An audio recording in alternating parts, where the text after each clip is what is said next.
आज सुंदरकांड की शुरुआत करते हैं। श्री गणेशाय नमः। श्री जानकी वल्लभो विजयते। पंचम सोपान सुंदरकांड। शांतं शाश्वतं प्रमेयं नघं निर्वाण शांति प्रदम ब्रह्म शंभु फणीन्द्र सेव्य मनीषं वेदांत वेद्यम विभु रामाख्यम जगदीश्वरम सुरगुरुं माया मनुष्यम हरि वंदे हम करुणाकरम रघुवरम भूपाल चूड़ामणि। शांत सनातन अप्रमेय प्रमाणों से परे निष्पाप मोक्ष रूप परम शांति देने वाले ब्रह्मा शंभु और शेष जी निरंतर सेवित वेदांत के द्वारा जानने योग्य सर्वव्यापक देवताओं में सबसे बड़े माया से मनुष्य रूप में दिखने वाले समस्त पापों को हरने वाले करुणा की खान रघुकुल में श्रेष्ठ तथा राजाओं के शिरोमणि राम कहलाने वाले जगदीश्वर की मैं वंदना करता हूँ। बोलिए सियापति रामचंद्र की जय हो। नान्याम स्पृहा रघुपते हृदये अस्मदीये सत्यं वदामि चा भवान् खिलांतरात्मा भक्तिं प्रयच्छं रघुपुंगव निर्भरां मे कामादि दोष रहितं कुरु मानसं च। हे रघुनाथ जी, मैं सत्य कहता हूँ और फिर आप सबके अंतरात्मा ही हैं। आप तो सब जानते ही हैं कि मेरे हृदय में और कोई दूसरी इच्छा नहीं है।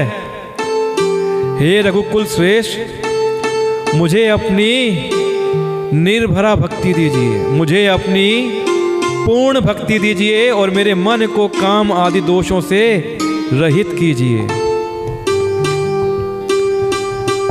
अतुलित बल धामम हेम शैलाभ देहम दनोज वन कृशानुम ज्ञानी नाम गण्यम सकल गुण निधानम वानराणामधीशम रघुपति प्रिय भक्तम वात जातम नमामि। अतुल बल के धाम, सोने के पर्वत सुमेरु के समान कांति युक्त शरीर वाले दैत्य रूप वन को ध्वंस करने वाले के लिए अग्निरूप ज्ञानियों में अग्रगण्य हैं। संपूर्ण गुणों के निधान वानरों के स्वामी श्री रघुनाथ जी के प्रिय भक्त पवन पुत्र श्री हनुमान जी को मैं प्रणाम करता हूँ।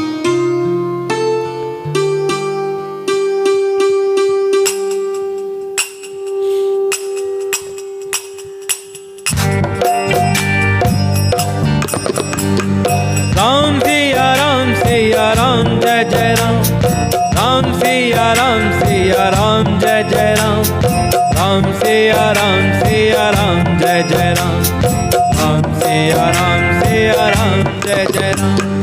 श्री गुरु चरण सरोज रज निज मन मुकुर सुधारे वरनाउ रघुबर विमल जसु गोदायक फल चारे।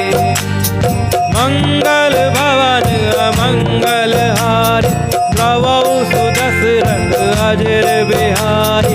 मंगल भवन अमंगल हारी प्रभु सुदशरथ अजर बिहारी। राम मेरे राम मेरे राम राम राम सीताराम सीताराम सीताराम राम राम।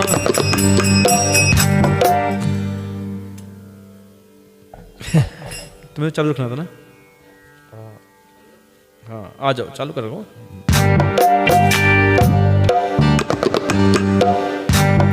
कि जामवंत जी ने हनुमान जी से कहा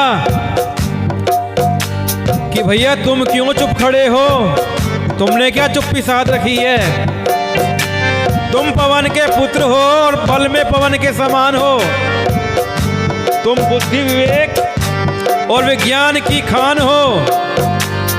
जगत में ऐसा कौन सा कठिन काम है जो तुमसे नहीं हो सकता? क्या तुम्हें पता है कि तुम्हारा जो जन्म हुआ है श्री राम जी के कार्य के लिए तो हुआ है? और यह सुनते ही हनुमान जी आकार में अत्यंत विशालकाय हो गए, बड़े हो गए और उनका रंग सोने सा हो गया। शरीर पर तेज सुशोभित है कि मानो दूसरा पर्वतों का राजा सुमेरु हो। हनुमान जी ने बार बार सिंहनाद करके कहा कि मैं इस खारे समुद्र को खेल में ही लांघ सकता हूं और सहायकों समेत रावण को मारकर त्रिकूट पर्वत को उखाड़ कर यहां ला सकता हूं। हे जामवंत जी, आप मुझे कहिए मुझे क्या करना है? तो जामवंत जी कहते हैं तुम्हें कुछ नहीं करना, नीचे आइए कि तुम इतना करो कि जाकर सीता जी को देखकर आओ और उनकी खबर कहो, उनको समझाओ कि राम जी आएंगे और उनकी खबर लेके आके राम जी को दो। तुम्हें रावण को नहीं मारना, ये भगवान का कार्य है, भगवान जी करेंगे। रावण का वध भगवान करेंगे। वानरों की सेना के साथ राक्षसों का संहार करके श्री राम जी सीता जी को ले आएंगे और तब देवता और नारद आदि मुनि भगवान के तीनों लोगों को पवित्र करने वाले सुंदर यश का बखान करेंगे। तो जामवंत के सुंदर वचन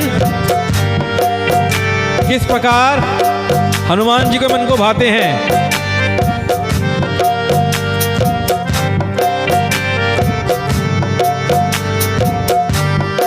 आहा,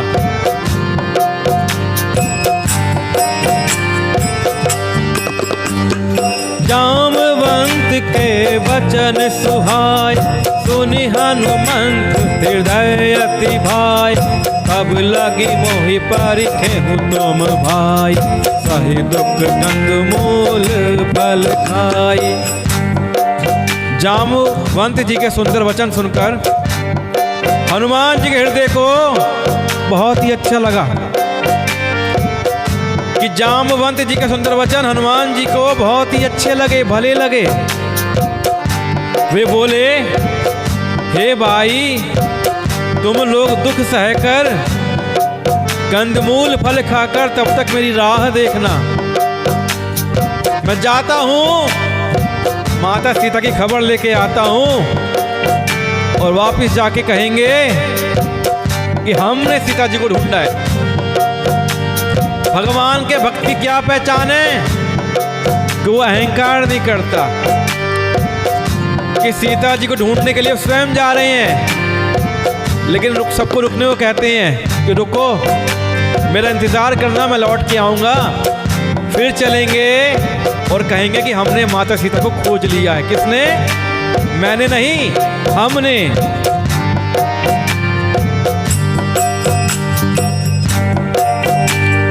जब लगी आवो सीता ही देखी, कोई काजू मोहि हर्ष विशेष। यह कई नाई सबानी कहूँ माता, चले हर्ष ही ये धरी रघुनाथा। और जब तक मैं सीता जी को देखकर लौट ना आऊं, कहीं जाना मत। काम अवश्य होगा, मैं काम को करके ले आऊंगा, क्योंकि मुझे बहुत खुशी हो रही है, मुझे बहुत ही हर्ष हो रहा है।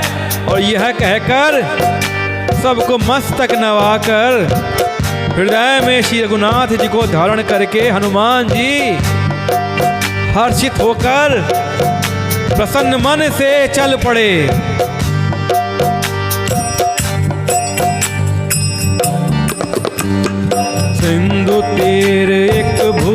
बर सुंदर कौतुक कूदी चढ़े उता ऊपर, बार बार रघुबीर संभारी, कर के पवन तनय बल भारी।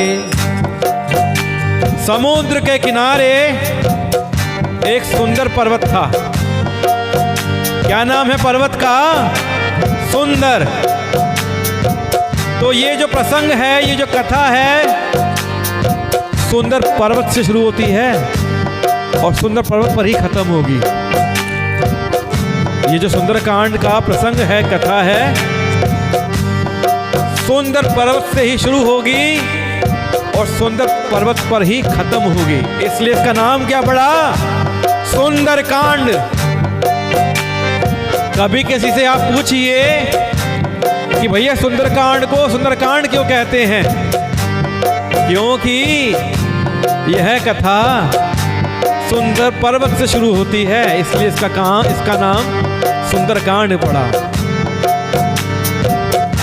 तो समुद्र के किनारे एक पर्वत था सुंदर।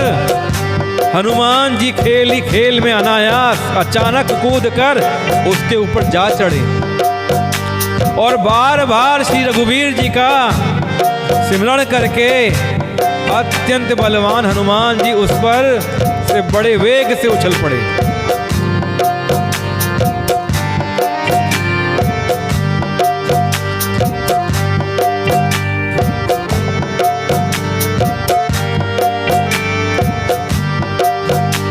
क्या बात है। सिया राम।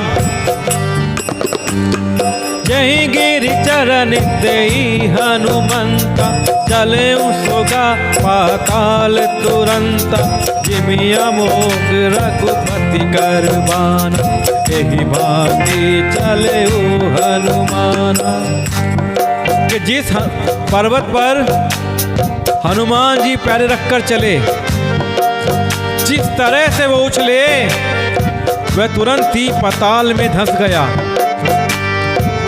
वो पर्वत जो था पाताल में धंस गया, क्योंकि हनुमान जी इतने वेग से उछले। Law of Newton, third law of Newton क्या कहता है कि हर एक्शन का रिएक्शन होता है। यही होता है ना न्यूटन का थर्ड लॉ।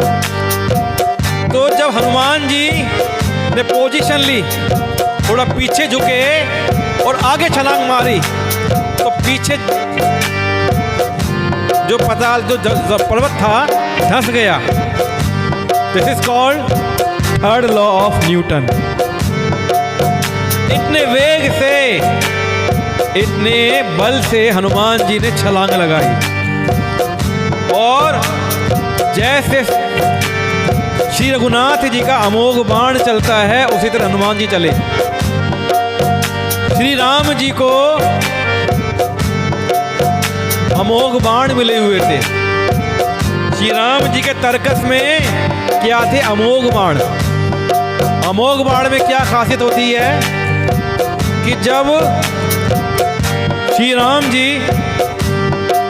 उस अमोघ बाण को चलाते थे तो वो अपने लक्ष्य को भेदने के बाद वापिस अपने तरकस में आ जाता है। उसी प्रकार हनुमान जी उसी अमोघ बाण की तरह चल पड़े कि जो अमोघ बाण जाएगा, अपना लक्ष्य पूरा करेगा, काम पूरा करेगा और लौट के राम जी के पास आ जाएगा।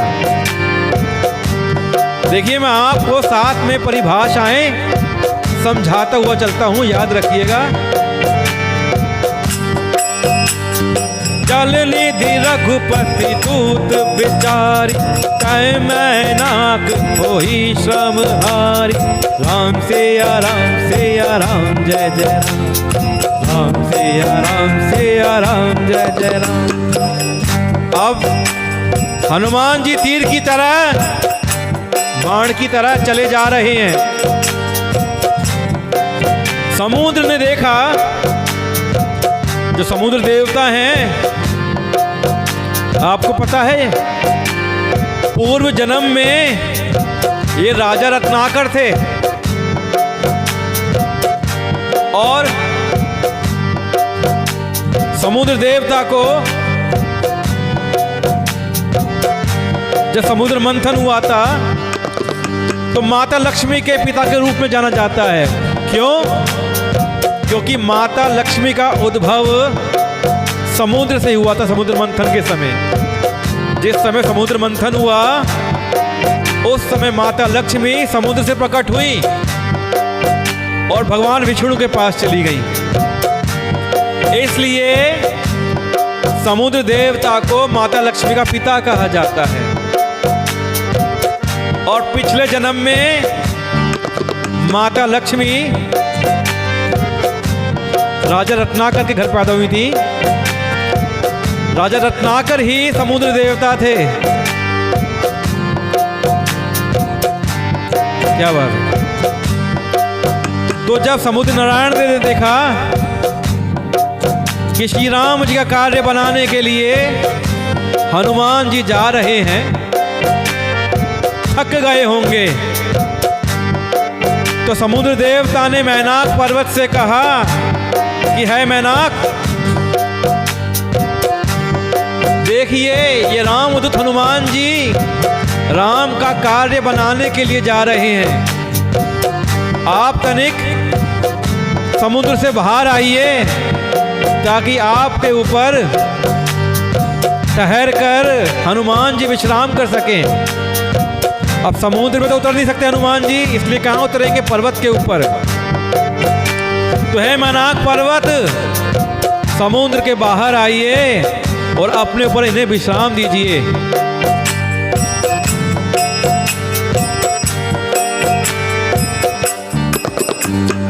हनुमान तहि पर साकर पुनि कीन प्रणाम, राम काजू कीन्हे बिनु मोहि कहाँ विश्राम।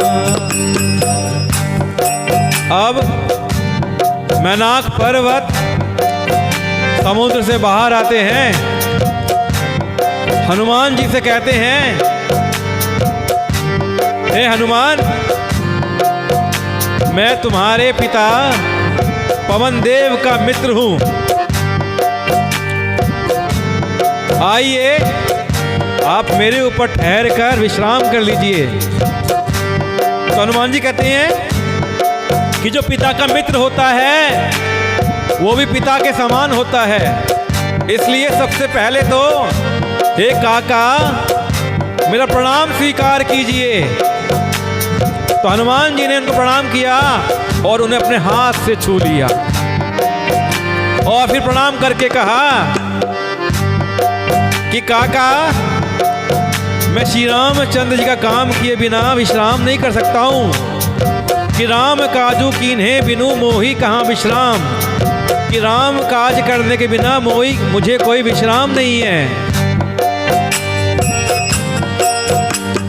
जात पवन सुत देवन देखा, जानहि कहूँ बल बुद्धि विशेषा, सुरसा नाम आहिन कै माता, पठैन आई कही तेहि बाता। अब पवन देवता जा रहे हैं, पवन पुत्र हनुमान जी उड़ते हुए आगे चल दिए। मैनाक पर्वत से क्षमा याचना मांगी, मैं ठहर नहीं सकता, मुझे राम काज के बिना विश्राम नहीं है। हनुमान जी प्रणाम करके आगे चल दिए। अब देवताओं ने पवन पुत्र हनुमान जी को जाते हुए देखा कि राम जी कार्य के लिए हनुमान जी जा रहे हैं। उन्होंने देखा तो उन्होंने कहा, किससे? सर्पों की माता सुरसा। तो सर्पों की माता देवी कह सकते हैं सुरसा माता। उन्हें ऐसा वरदान था कि जिस किसी को वो वरदान दे दें विजय होने का, वो कभी भी पराजित होकर नहीं लौट सकता। तो देवता लोग सुरसा माता के पास गए और उनसे विनती करी कि जाकर आप हनुमान जी को विजय होने का आशीर्वाद दीजिए। तो सुरसा माता ने कहा, मैं ऐसे वरदान नहीं दूंगी, मैं पहले परीक्षा लूंगी।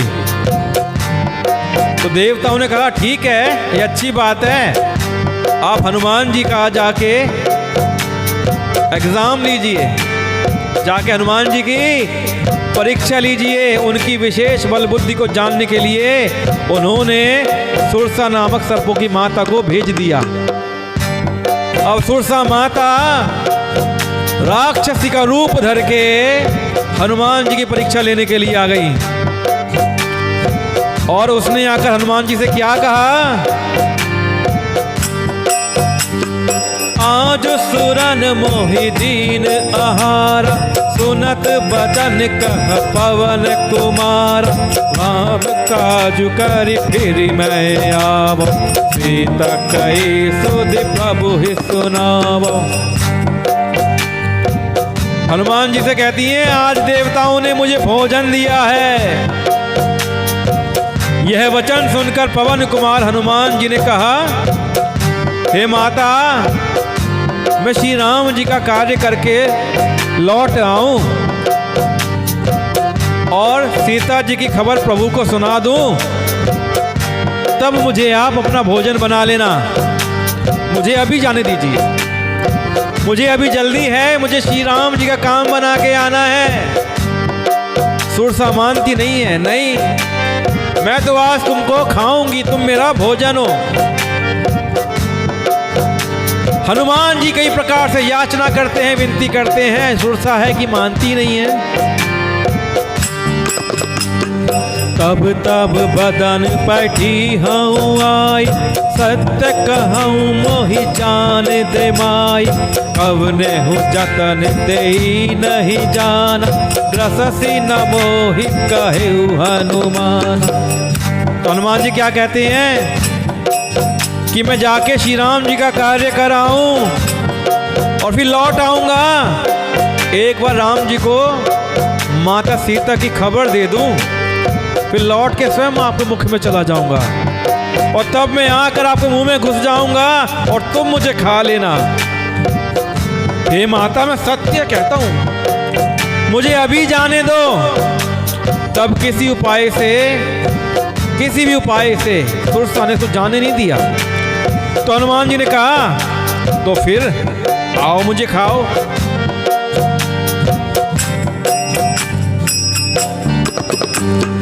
जो जन भरते ही बदनु पसार, कपुतनु कीन सुगुन विस्तार।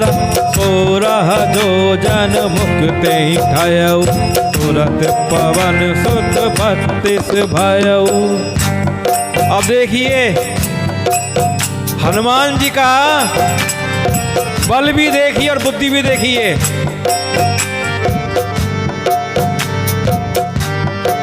कि सुरसा ने अपना मुंह खोला, 1 योजन का मुंह खोल लिया। हनुमान जी तुरंत ही 2 योजन के बन गए। सुरसा ने देखा हनुमान जी 2 योजन के हैं, तो सुरसा ने 4 योजन का मुंह खोल लिया, दुगना मुंह खोल लिया।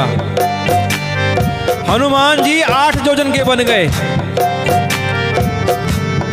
सुरसा ने 8 योजन देखा, तो सुरसा ने 16 योजन का मुख खोल लिया। हनुमान जी 32 योजन के बन गए। इस प्रकार सुरसा अपना मुख का आकार बढ़ाती रही, हनुमान जी भी अपना आकार बढ़ाते रहे। सुरसा का मुख खुलता जा रहा है। हनुमान जी जैसे ही देखते हैं सुरसा अपना मुंह बड़ा करती है, हनुमान जी अपने शरीर का आकार बड़ा कर लेते हैं। और जैसे जैसे सुरसा मुख का विस्तार करती, हनुमान जी दूना रूप, दूना आकार धारण कर लेते।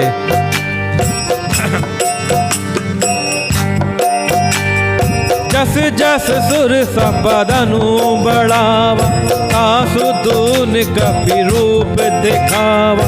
सत जो जन ते ही आनन कीना, अति लघु रूप पवन सुत लीना। और जैसे जैसे लीला देखिए हनुमान जी की। हनुमान जी सुरसा के मुख से बड़ा अपना शरीर का आकार करते जाते हैं। खा मुझे कैसे खाएगी। और ऐसा करते करते सुरसा ने 100 योजन का मुख कर लिया।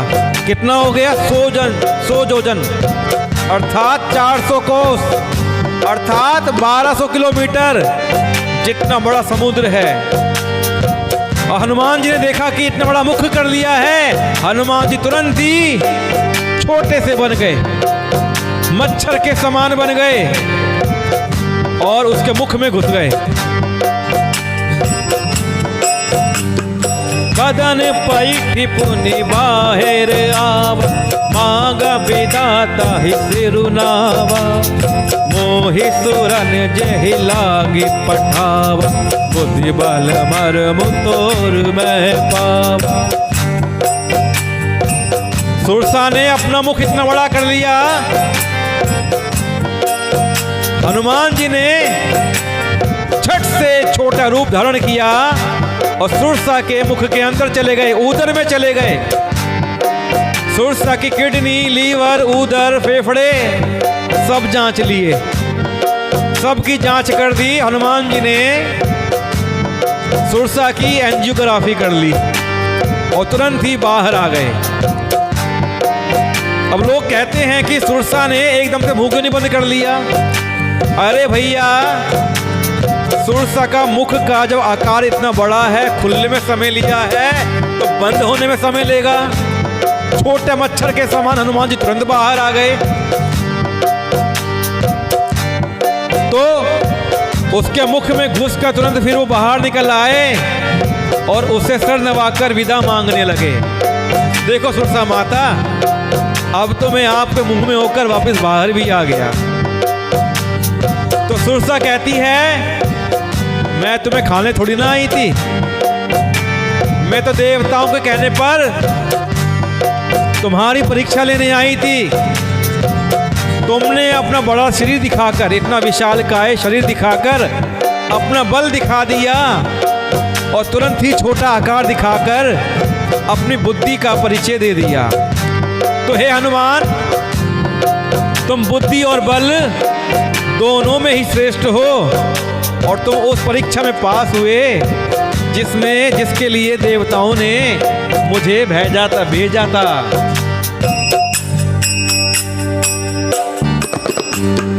राम काजू सब करिहु, तुम बल बुद्धि निधान। आशीष दई गई सो, हर्ष चले हनुमान। मेरे राम मेरे राम मेरे राम राम राम। सीताराम सीताराम सीताराम राम राम। देखिए जी, अब जो पाठ चलेगा ना, ये आज से जो पाठ शुरू हुआ है, सुंदरकांड का पाठ है। और सुंदरकांड का पाठ कैसा है? व्याख्या सहित, यानी कि जो मैं पाठ कर रहा हूं, चल रहा है, ये विशेष फल देने वाला है और फलों में भी विशेष फल देगा। ये आपकी मनोकामना पूरी करेगा, क्योंकि ये व्याख्या सहित सुंदरकांड का पाठ है। इस पाठ को शेयर करते हुए चलिए, अधिक से अधिक शेयर करते हुए चलिए। इस पाठ को शेयर करने का बड़ा अधिक पुण्य फल आपको मिलेगा, आपकी मनोकामनाएं पूरी होंगी। तो सुरसा माता हनुमान जी से कहती हैं कि तुम श्री रामचंद्र जी का सब कार्य करोगे, क्योंकि तुम बल बुद्धि के भंडार हो। ये आशीर्वाद देकर वह चली गई। तब हनुमान जी हर्षित होकर चल पड़े। निश्चरी एक सिंधु महु रहाई, करी माया नभु के खग गहाई। जीव जंतु जे गगन उड़ाही, जल बिलोकित के परिछाही। उस समुद्र में एक राक्षसी रहती थी। वो राक्षसी कैसी थी? कि वो माया करके आकाश में उड़ते हुए पक्षियों को पकड़ लेती थी। कैसे कि पक्षी तो ऊपर उड़ रहा है और पक्षी की छाया नीचे समुद्र में बन रही है, तो छाया पकड़ के पक्षी को खींच लिया करती थी और पक्षी का भक्षण कर लेती, पक्षी को खा जाया करती थी। तो आकाश में जो भी जीव जंतु उड़ा करते थे वह जल में उनकी परछाई को देखती और परछाई को पकड़ लिया करती थी।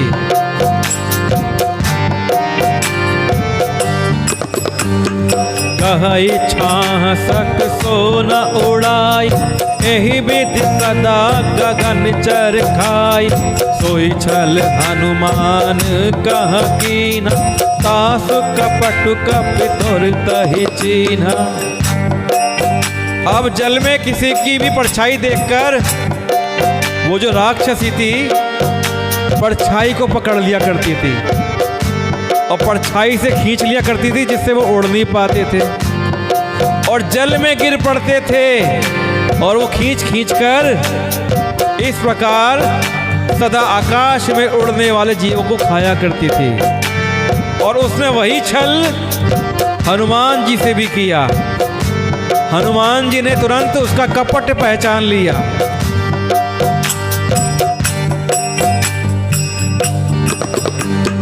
ताहि मारी मारुत सुत बीरा, पारिधि पार गायु मति धीरा। कहाँ जाए देखी वन शोभा, गूंजत चंचरिक मधुलोभा। अब यही कपट उसने हनुमान जी के साथ में किया। हनुमान जी की उसने परछाई पकड़ ली और हनुमान जी ने उसका कपट पहचान लिया और परछाई पकड़ के वो हनुमान जी को खींचे जा रही है। हनुमान जी प्रसन्न है, खींच ले बेटा खींच ले। और जैसे ही हनुमान जी उस राक्षसी के पास पहुंचे, हनुमान जी ने एक मुष्टि का उस राक्षसी के मारी और एक मुष्टि का धड़ से मारी। 2 घूंसों में वो राक्षसी ढेर हो गई और राक्षसी मर गई। अरे भैया सोच समझ के पंगा लेती, पंगा भी ले रही है किससे? हमारे रामदूत पवन पुत्र हनुमान जी से। तो पवन पुत्र धीर बुद्धि वीर हनुमान जी उसको मारकर समुद्र के पार चले गए। वहां जाकर उन्होंने वन की शोभा देखी। अब वो सागर पार कर लिया है। मधु के लोभ से भौरे गुंजार कर रहे हैं।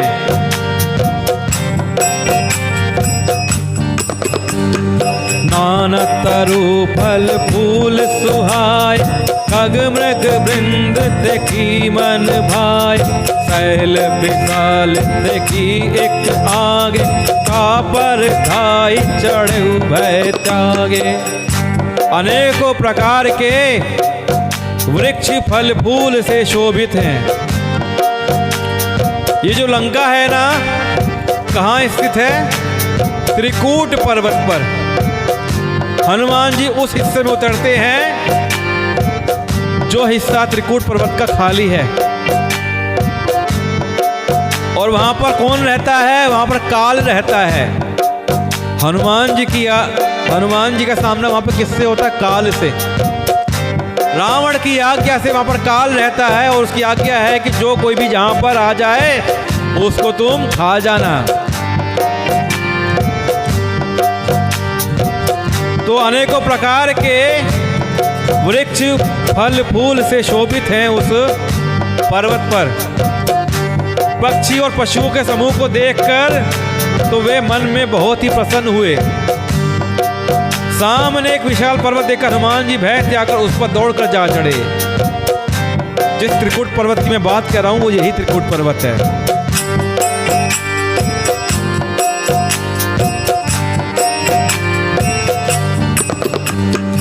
उमान कछु कपि कै अधिकाई, प्रभु पर ताप चोखालहि खाई। गिरि पर चढ़ी लंका तेहि देख, कहीं न जाई अति दुर्ग विशेष। शिव जी कहते हैं हे उमा, हे पार्वती, ये जो चमत्कार हो रहे हैं ना, इसमें वानर हनुमान जी की कोई बड़ाई नहीं है। ये प्रभु का प्रताप है जो काल को भी खा जाता है। अब वहां पर हनुमान जी उतर गए, उन्हें कौन मिला? काल। और काल हनुमान जी को खाने के लिए आ गया, लेकिन हनुमान जी ने काल को पकड़ा, घुमाया, अपने मुंह में डाल लिया और दांत किटकिटाने लगे। जो काल सबको खा जाया करता था, वो काल हनुमान जी के मुंह के अंदर है। दांतों से काल को चबा रहे हैं। बाप बाप बाप बाप चिल्ला रहा है काल। तो शंकर जी क्या कहते हैं? उमा, इसमें वानर हनुमान जी की कोई बड़ाई नहीं है। ये प्रभु का प्रताप है जो काल को भी खा जाता है। अब ऐसी बात शंकर जी क्यों कह रहे हैं? क्योंकि शंकर जी तो ही हनुमान जी हैं। हनुमान जी शंकर जी का अवतार हैं। बोलिए महादेव भगवान की जय हो, बजरंगबली हनुमान की जय हो। कि यह प्रभु का प्रताप है।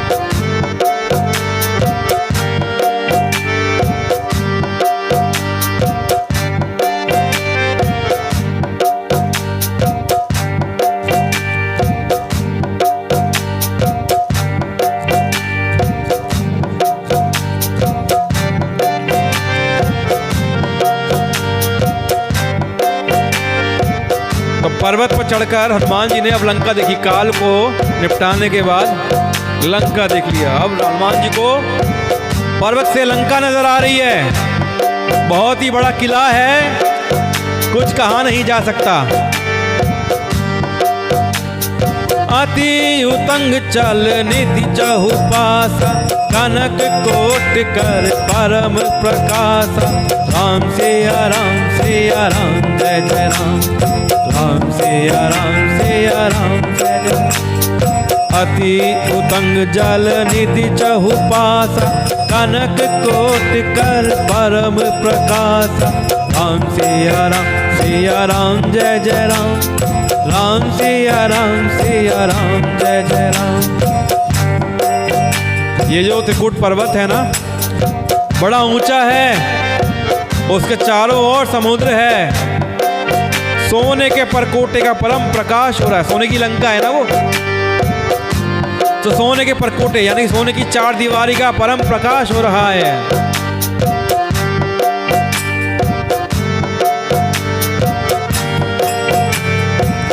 आइए। कनक कोट बेचित्र मणि, कृत सुंदराय तना घना। चौहट हट सोबट भिति, चारूपुर बहुविधि बना। गजबाजी खच्चर निकर पद चर, रथ बरुथनि को गने। बहुरूप निश्चर जूथ अति बल, सेन बर नत नाही बने। विचित्र मणियों से जड़ा हुआ सोने का परकोटा है। जो चार दीवारी है उस पे मणियां जड़ी हुई हैं। उसके अंदर बहुत से सुंदर सुंदर घर हैं। चौराहे, बाजार, सुंदर मार्ग और गलियां हैं उस लंका के अंदर। सुंदर नगर बहुत प्रकार से सजा हुआ है। हाथी, घोड़े, खच्चरों के समूह, पैदल और रथों के समूह को कौन गिन सकता है। अनेकों रूपों में राक्षसों के दल हैं। उनकी अत्यंत बलवती सेना वर्णन करते नहीं बनती। बड़ी बलवान सेना वहां पे नजर आ रही है हनुमान जी को।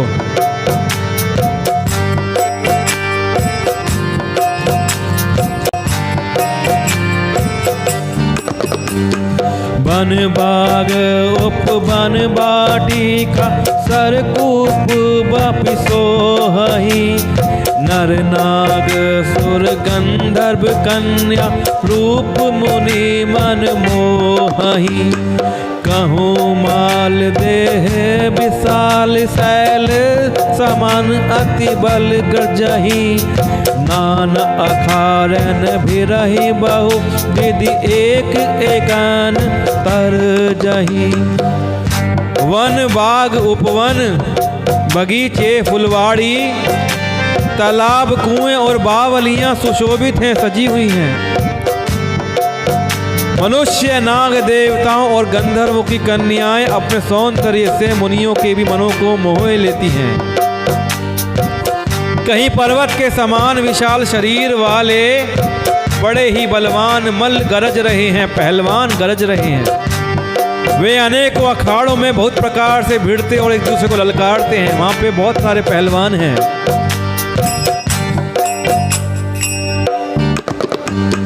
करी जतन भट कोटिन बिकट, तन नगर चाहूं दिसि रक्षही, कहूँ महिष मानुष धेनु खर, अजकल निशाचर भक्षही।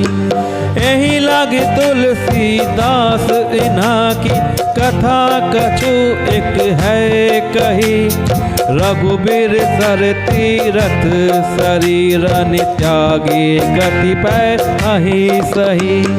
राम मेरे राम मेरे राम राम राम, सीताराम सीताराम सीताराम राम राम।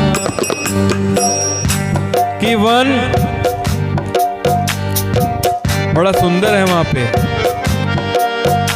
कि भयंकर शरीर वाले करोड़ों योद्धा जतन करके बड़ी सावधानी से नगर की चारों दिशाओं में सब ओर से रखवाली कर रहे हैं। कहीं दुष्ट राक्षस भैंसों, मनुष्यों, गायों, गधों और बकरों को खा रहे हैं। राक्षस है ना, तो क्या खा रहे हैं राक्षस लोग? भैंसे खा रहे हैं, मनुष्य खा रहे हैं, गाय खा रहे हैं, गधे खा रहे हैं और बकरे खा रहे हैं। नरभक्षी राक्षस हैं, मनुष्य को भी खा रहे हैं। तुलसीदास जी ने इनकी कथा इसलिए कुछ थोड़ी सी कही है कि ये निश्चय ही श्री रामचंद्र जी के बाण रूपी तीर्थ में शरीर को त्याग कर परम गति पाएंगे। सब राक्षसों का संहार हो जाएगा। इसलिए मांसाहार नहीं खाना चाहिए। मांसाहार क्यों? क्योंकि मांसाहार खाना राक्षसों का स्वभाव है। मनुष्यों को मांसाहार का सेवन नहीं करना चाहिए।